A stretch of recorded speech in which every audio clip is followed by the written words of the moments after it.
della signora perché la politica non fa niente. Allora, non so se i telespettatori lo sanno, ma all'interno della Camera dei Deputati c'è una filiale di una banca che è il Banco di Napoli. Tutti i parlamentari, anche i neoeletti, hanno diritto ad avere un mutuo all'1% fisso, qualora facessero un mutuo, e hanno la possibilità di avere uno scoperto bancario di 150.000 euro senza interessi.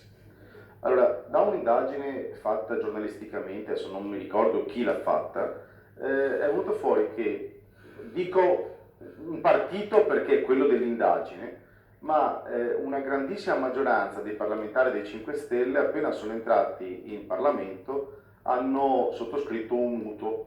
Allora, guarda caso, il 55% dei parlamentari dei 5 Stelle, prima di essere al Parlamento, aveva una dichiarazione sotto i 20.000 euro annui, quindi ritrovarsi a 10.000 euro al mese mi sa che qualcosa gli interessa. Hanno fatto un mutuo e qualora fosse caduto il governo, i benefici del mutuo sarebbero andati persi.